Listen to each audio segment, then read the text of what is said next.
Good morning, good morning, good morning. Welcome to the episode of HardFoul Radio. Appreciate y'all for checking in. Remember, I value time. You should value yours. So I appreciate anybody that's willing to spend some time here with me. Give me a second to fix my camera real quick. There we go. All right. So I told you guys last week I was going to be live streaming this week. Fix my camera again. 1, 2, 3. All right. Told you guys I was going to be live streaming this week. So we're here.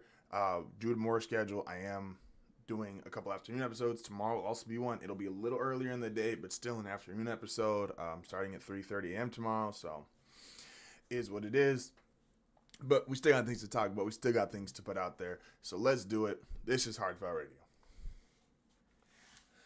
So starting off, let's start with Sunday Night Football, right? It's Monday. We come in here with a lot of football topics, a lot of NFL topics. The Chiefs-Raiders was just, let's start here, was just a great game to watch. If you are a fan of football, if you enjoy the NFL, if you enjoy professional sports, that was just a really good showing. And something that I think, even if you're not a fan of either team, I particularly don't like either team, I was able to watch it and enjoy it a lot.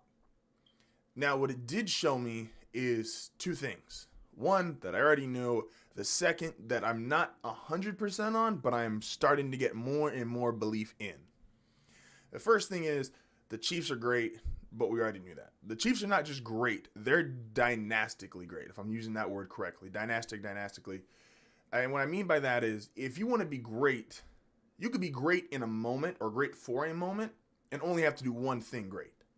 The Chiefs, when they started out being great a couple years ago with Mahomes, they were great because Mahomes is great. They were throwing the ball all over the place, could score a bunch of points. But you could argue their running game post Kareem Hunt was so-so, and their defense was obviously very bad, if not terrible. Then, over these last 2 years, including their Super Bowl, their running game has improved. They can now run the ball almost just as well as they can throw the ball, if you could really say that with a team that has Mahomes as quarterback. And now their defense is legitimate. Not saying the defense is top 5, not saying it's top 10, but it's legitimate. It is a real defense that can win games.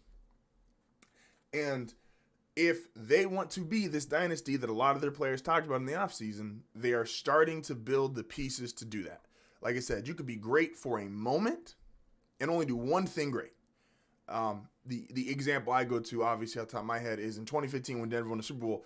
Denver was really just great on defense. They were that great on defense for that 1 year that they were able to win a Super Bowl strictly off the strength of their defense.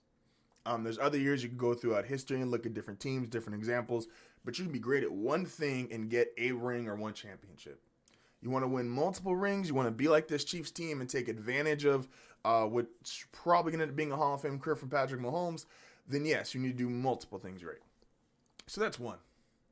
But then on the other side with the Raiders, I was looking at it and I thought to myself, well, this is what happens when you have other teams that have to play against the dynasty, or you have other teams and players who have to play against the all-time great force. And that is, they're professionals too. They're high-level players too. And they figure out how to combat you, how to go against you.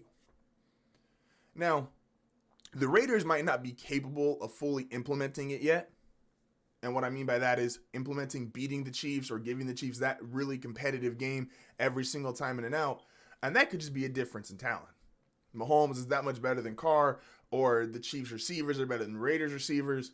There are certain things they're just not going to be able to do quite yet. But Oakland is figuring out the blueprint. In the NBA, very early on in LeBron James' career, the blueprint to beating LeBron was you could outshoot the teams he was on. He was going to have this crazy stat line. He was going to get all these points. But you could shoot, go to 2011, even one of his better teams with the Heat. Dallas was able to outshoot the Miami Heat team and beat LeBron James in the finals. The Spurs consistently gave LeBron trouble because they could shoot. And you can't really stop LeBron, but you could outshoot the rest of his team. And the Raiders, while I'm not the biggest X's and O guy, I'm not going to come in here and tell you, oh, well, they do this versus other teams do this. I can only tell you what my eyes see, and what my eyes see when I watch the Raiders and Chiefs game, really since, I could even argue go back last year. The Raiders and Chiefs played a really interesting game. The Raiders dominated 3 of the 4 quarters. But Kansas City scored 28 points in the second quarter in their first meeting last year. But the Raiders have figured out, okay, we can do this slows them down. We can do this gives us an advantage.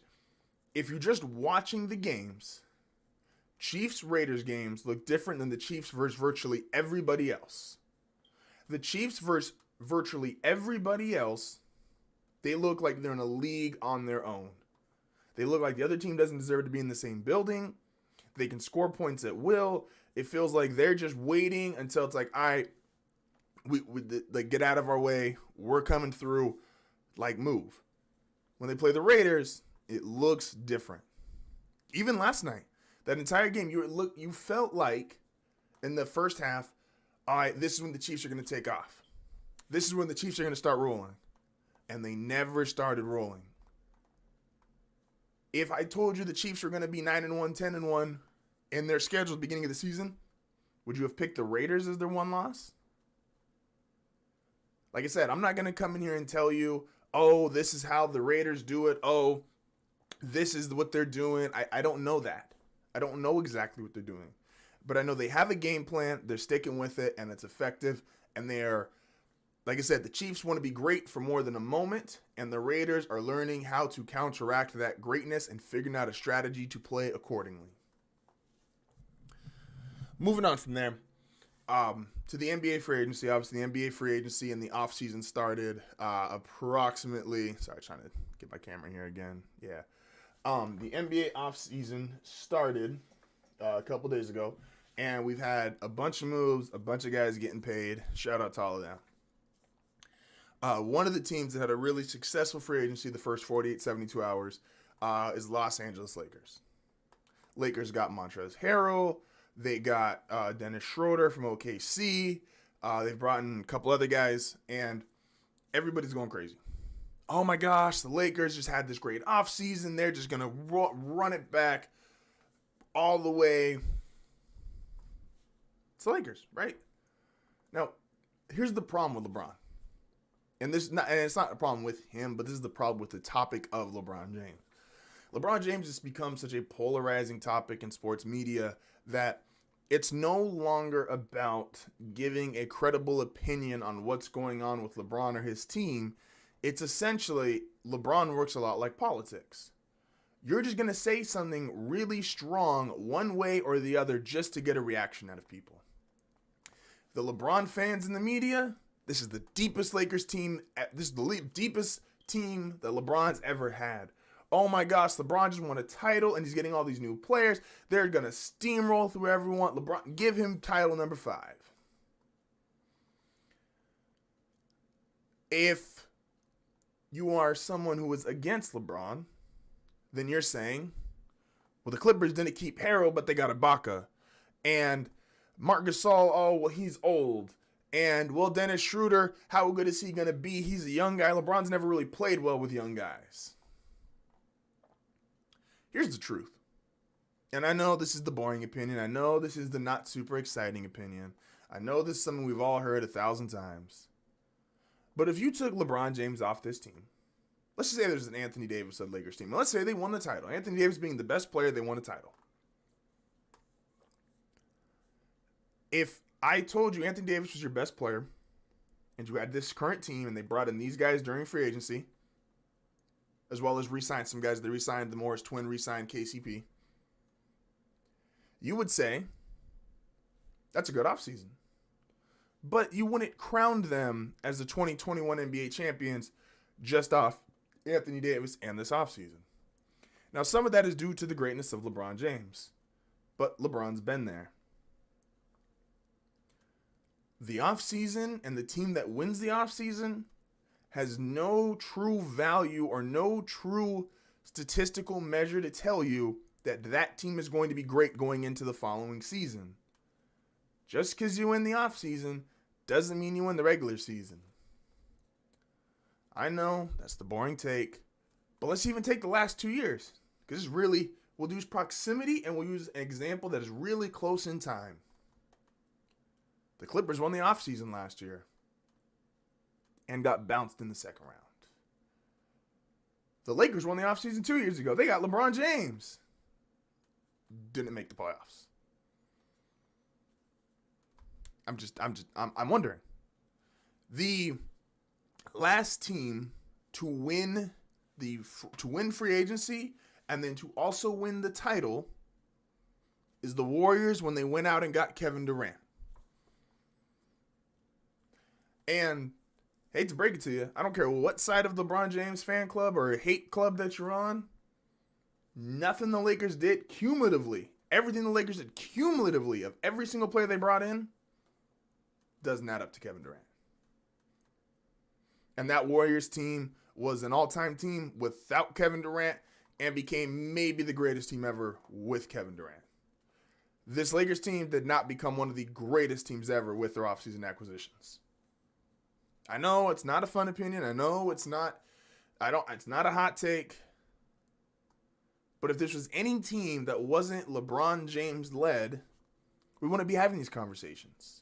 Lakers had a really good offseason. So did the Suns. I think the Blazers had a good offseason. I think some of these teams that are just going to be able to keep some of their guys, some of these guys that are getting the max contracts, so Utah with Donovan Mitchell, Boston with Jason Tatum, crossing my fingers and praying, don't know why it's taken so long, but the Pelicans with Brandon Ingram. I like what the Pelicans have done in the offseason. Steven Adams is there now. The Drew Holiday trade to get all those draft picks. The potential Eric Bledsoe might actually be there to stay, and that's a good guard to pair with Lonzo. There's a bunch of teams that have had good off seasons, and the Lakers are one of those teams that have had a good off season. But it doesn't mean they're automatically going to be the title. I understand it's LeBron, and that's cool. But let's slow down. This is HardFoul Radio. We're going to be back momentarily. Hope everybody's enjoying their Monday.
This is HardFoul Radio. We are back. I appreciate y'all for joining in today. I don't know if that's just my light. I think that's just my light's hitting it right now. I'm going to have to move that and adjust that for next time. So, it's Monday. Like I said, come in here and talk a lot of football, a lot of NFL coming off these weekends. A team that I was very high on. There's no hard right, hard left today. This is I'm just going to go into a really hard left because I think they need their own segment. And this is the team I was probably the most wrong on. They're also going to be coming up later today.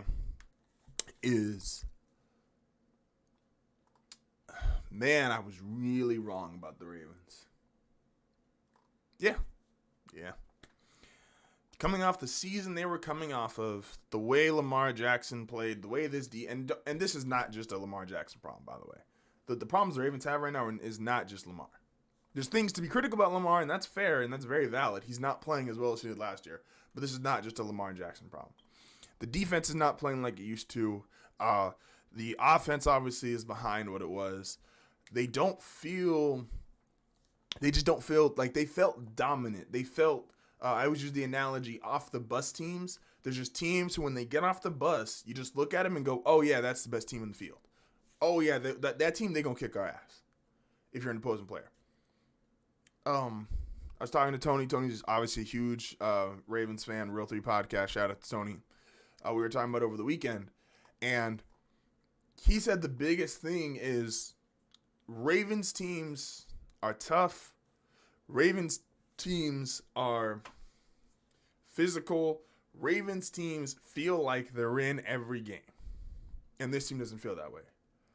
He says it feels like watching a team that gives half-ass effort. It feels like watching a team that drank their own Kool-Aid and thought they're just going to walk into everybody and be that great all season, the way they were last year. Whatever chip they played with on their shoulder last year is clearly not there anymore. I thought this was a team that I wasn't on the undefeated talk just because it's really hard to go undefeated. But I was very much on this could be a 14-2, 15-1 team. Even after they lost to Kansas City, I thought, oh yeah, they might win. They might run the table. Like, they might run the table. I believe that was week 3. I was wrong. I was really wrong. Like I said, there's a lot here. Offensive line, not as dominant as they were last year. I understand Ronnie Stanley, they lost, but that was a couple weeks ago. They've been playing poorly kind of the duration of the season. Lamar I think he's throwing the ball just as well. I think his decision-making has regressed. I think he still throws a really good football. I think he still has a tight spiral. A lot of things he still does well, but unfortunately, when your decision-making is not good, it doesn't matter if you could throw a 60-yard corner route with a tight spiral. It's just not going to work. The idea that their defense, which was thought to be a strength, and their defense has been good, but it hasn't been great when they need it to be great. It feels like they don't get those key stops anymore. So when they need the game, when the game is 17-17 and they need that big stop or get that big turnover, it doesn't feel like they get it. It almost feels like they get a lot of garbage time turnovers to kind of boost up their defensive stats. And I've been rooting for them, not rooting for them.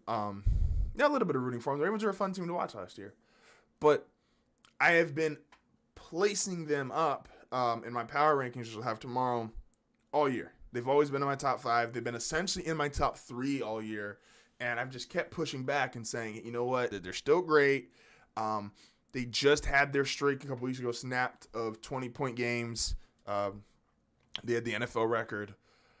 I just kept saying, they're going to turn around. They're going to turn around. When they play their A game is as good as anyone else's A game outside of Kansas City. And I still believe that to a degree, that their A game, and we'll find out a lot here on Thursday when they go to play the Steelers.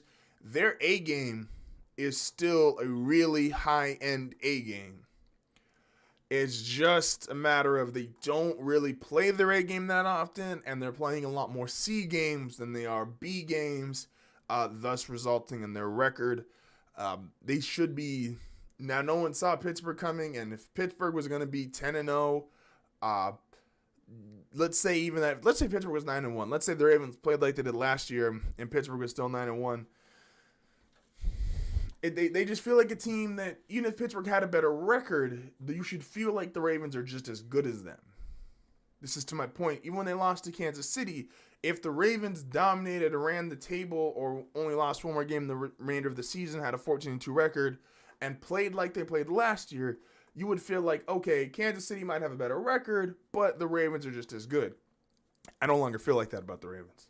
I no longer think the Ravens are one of the 3 best teams in the league. I don't even have them in my top 5. This will be the first time all year they're not in my top 5 tomorrow. Yeah, man, it's rough out here, and I was wrong. I don't have a hard right because I don't have a right that is good enough to justify being this wrong on Baltimore. Can Baltimore turn it around? Absolutely. Of course they can. They still have the players in terms of overall talent, but they got to do something. Yeah, they got to do something, man. Shout out to Baltimore. But Ravens got to do better. This can't be their season. Then we're going to move over from the Ravens, and we're going to talk about my disappointing franchise. But they won yesterday. How do I feel about Denver? Let me get some coffee real quick. So, Denver is in this really weird space right now where Denver feels a lot like how I felt about the Pelicans, which is the Pelicans had Anthony Davis, and because Anthony Davis is great, they try to shoehorn the rest of the team and say, all right, we'll trade for some all-stars, trade away our draft picks, we'll rush this process, and he's just so great, we're going to be great, and it'll just work. And it never did outside of one playoff run. Denver is in kind of that same mode where because you had Vaughn and you still had the remnants of the no-fly zone and the defense was still good, sometimes great, that it never really felt like you gave the honest effort on offense. And then we got the last 5 games of the year last year with Drew Lock, and as a fan, it was great. It was the first time in 2 or 3 years. Like, it was actual excitement. There was actual... it was exciting. Let me fix that again. Sorry about that. Yeah. There was actual excitement. The games were interesting to watch, which has been a really hard thing for Denver. You had moments in which they felt like a very competitive team because the offense is finally building rhythm, and that defense, once again, still had the potential to be great at times. Then he came into this year, and it's just been a lot of inconsistent. There's games and moments where you think, okay, this is the team I was ready to watch, like yesterday. Lindsey, Gordon, Gordon keeps fumbling. The offense, Judy had a couple good catches. Hamler, Noah Fant. Cortland Sutton's unfortunately out for the year. The defense, 5 sacks. Bradley Chubb is starting to look more and more like himself. But I don't feel more confident about Denver. I don't feel better about the place Denver's in outside of if they do. There's one thing that'll make me feel better about them, but it would have to be. It's something they couldn't show me in just a week or two. They would have to show me for literally the remainder of the season for me to have confidence or faith going into next year. Outside of my normal fanatic shit, I'm always root for Denver. I'm always have faith in Denver. I'm always feel like, oh, they have a chance, but if they don't do this one certain thing, it's not looking good for them. But I was excited about the win yesterday. Like I said, they need to run the ball more, and they did. Not try to make Drew Lock an MVP before he's ready to even be a Pro Bowler. He needs to be able to disperse the ball and have a running game and have support, not just go out there and say, hey, throw it 45, 50 times and just win the game for us. He's not there yet. I think they did that during the Atlanta game coming off the Chargers win, and it almost felt like they handed him the keys and said, here you go, you're there, you've made it, you're good. And then he threw all those interceptions. No, I'm sorry, the Falcons game he just didn't play well. The Raiders game they did the same thing because why not? If he wasn't good last week, of course he'd be great this week. And he threw 4 picks against Oakland. There's still things this team needs to improve on, don't get me wrong, but if Shelby Harris comes back healthy and they continue to give the ball to Phillip Lindsay, for the love of just everything, please give Phillip Lindsay the ball more, then they have a chance to be a better team down the stretch. And if they continue to do that, then I'll have some faith going into next year. If they can get to 8-9 wins and they're running the ball, like they're 4-6 right now. If they finish off the regular season 4-2 or 5-1 and they get to 8-9 wins, I'll be excited. As long as they establish, hey, this is who we are. Drew Lock's not going to command that kind of money this offseason, so you can re-sign Simmons, sign Harris, sign Garrett Bolt. Like, you can keep the majority and core of this team together going into next year knowing, okay, we're a run team, play action. Like, a lot how Tennessee is built right now. Obviously, Tennessee has Derrick Henry, but the combination of Lindsey and Gordon can give you Henry-like production. Yeah, they need to show a form of consistency to match for me to be excited about anything going into 2020.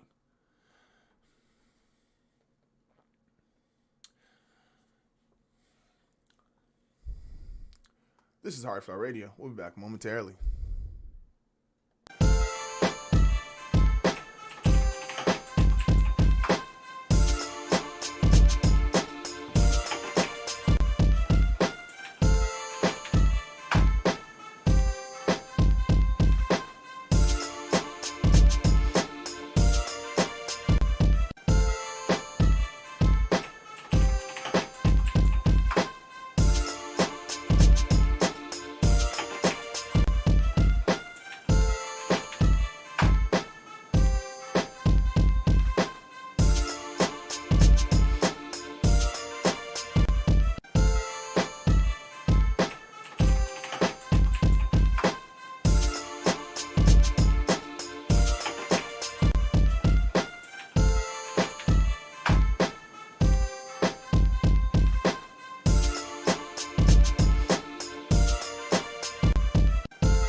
This is HardFoul Radio. We are back. Like I said, it's a bunch of afternoon episodes for these first couple days. I don't know what's going to happen Thursday and Friday. Obviously, it being Thanksgiving, I doubt we put out anything, but maybe like a short video here and there. So let's talk about, this is just kind of a sad note. Joe Burrow, who I think should be Rookie of the Year. I understand Herbert's put up good numbers, but I think Burrow's doing it with less, which I'm just crediting more at the moment. Man, some injuries hurt a team. Some injuries hurt a city. Some injuries just hurt the league. And Joe Burrow getting hurt just feels like it hurts the league. We always talk about, or you always hear growing up, oh, this team's good, it's better for the league. The Knicks being good is great for the NBA. The Cowboys being good is great for the NFL. And I never really understood it. I think it's good for essentially any team to be good. I think there's very few examples you could say, oh, this team is good, that's bad for the league, or that's less good. Something I do buy into, though, is I think it's very good for teams that have been bad for a duration of time to get good again. Because we're just a really typical American cliche is we love underdog stories. And if Joe Burrow, who's from Ohio, could actually think about this for a second. I just want to phrase this is how words are deceiving, man. Think about this. What if I told you Ohio born and raised kid could come out to his hometown team, get drafted by his hometown team, number 1 overall, and he could lead them to relevancy, he could lead them to the playoffs, he could even lead them to a title? Well, that would be LeBron James. Now, Joe Burrow doesn't have titles yet, doesn't have playoffs, it's first season. But if Joe Burrow gets to a point where he's taking the Bengals to the playoffs, he gets to the points where the Bengals are just championship contenders. Forget winning a title, can just get to being contender. He would put himself word for word in the same sentence as LeBron James. Now, context is a thing. Thinking is a thing. And obviously you're not going to say Joe Burrow is LeBron James. But Joe Burrow getting hurt is bad for the league. It's not just bad for the team, because Joe Burrow does represent that to the state of Ohio. Joe Burrow does represent that to the franchise of the Cincinnati Bengals. He has a chance for the NFL to have another competitive team in a marketplace that has really been void of competitive teams. Yeah, they had a little run with Andy Dalton. Yeah, they had a little run with Carson Palmer, but they're almost just that. They're just these little runs and not really thought of, not really cared about, not a lot of TV time. Joe Burrow, if he works, will be TV time. Joe Burrow, if he works, is interesting. Joe Burrow, if he works, is relevancy. Joe Burrow, if he works, is a great story. Joe Burrow being hurt is bad for the NFL. It is. Joe Burrow, and you saw the reaction too, and it's not just, and don't get me wrong, I know every player will tell you, oh, it's a brotherhood, we always, root for a brother. No, you guys don't all reach out if certain players get hurt.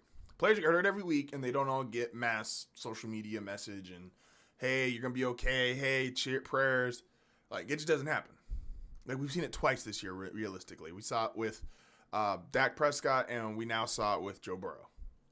Because, trust me, Nick Bosa got hurt, and Nick Bosa got a way different Twitter reaction.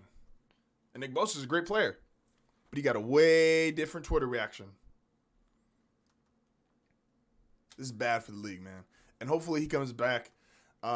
It's really weird with COVID because now when guys get hurt, they're not on the normal routine of, oh, this is my playing season, this is my off season, this is my training schedule. We have no idea. The NBA is taking a month and a half off and is going to restart in December. Like, guys that got hurt last year and would normally have a year-long injury could end up missing 2 seasons or a season and a half because of the way that COVID has forced the rescheduling of sports.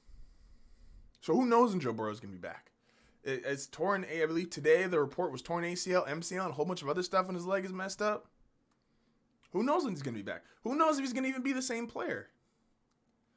Adrian Peterson, I always say this when it comes to ACLs because I feel like post Adrian Peterson, this has been used a lot more, that people think, oh yeah, you can come back from ACL. Medicine's really good today. No, Adrian Peterson is a freak of a human being, and that's not normal. It's not normal to come back from an ACL injury. Now, I understand Joe Burrow's not a running back, but it's still not normal to come back from an injury like that.